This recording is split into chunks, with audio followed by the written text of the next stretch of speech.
Assalamualaikum warahmatullahi wabarakatuh. Perkenalkan, nama saya Citra Lokadita Cantini. Saya berasal dari kelas 1A. Prodi saya adalah ilmu psikolog, di mana saya akan menjelaskan apa itu pengertian dari belajar. Baiklah, di sini saya akan menjelaskan apa pengertian belajar menurut psikolog. Pengertian belajar menurut psikolog tidak jauh dari pengertian belajar secara umum, yaitu suatu proses kegiatan secara optimal dari yang tidak tahu menjadi tahu, dari yang tidak mengerti menjadi mengerti. Kegiatan belajar atau pembelaan merupakan proses penyatuan antara kognitif, emosional, lingkungan, dan pengalaman untuk memperoleh, meningkatkan, atau membuat perubahan seorang terhadap pengetahuan, keterampilan, nilai, dan pandangannya. Berikut adalah ragam belajar. Yang pertama, ragam abstrak adalah belajar memecahkan masalah dengan berpikir secara abstrak, misalnya adalah belajar matematika, kimia, kosmografi, astronomi, dan juga materi agama seperti tauhid.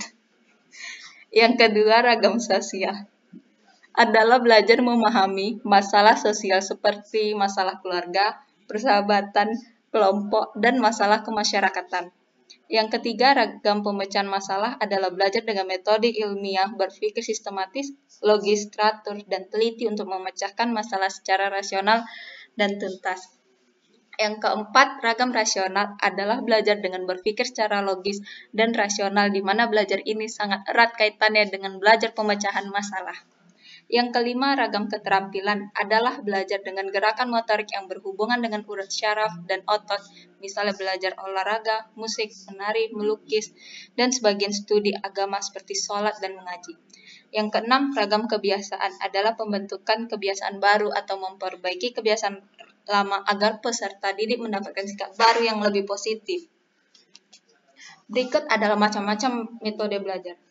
Ciri belajar visual itu yang pertama adalah belajar cepat. Yang kedua, menjawab pertanyaan dengan singkat. Yang ketiga, senang akan seni.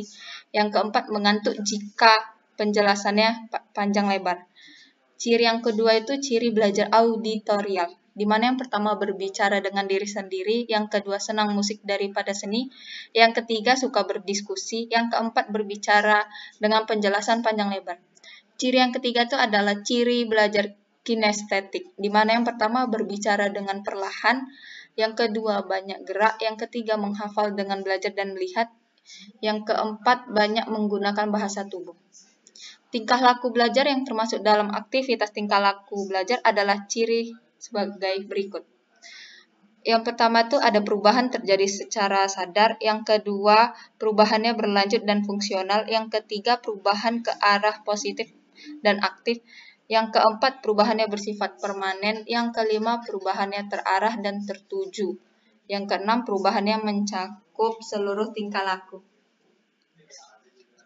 Sekian penjelasan dari saya. Terima kasih.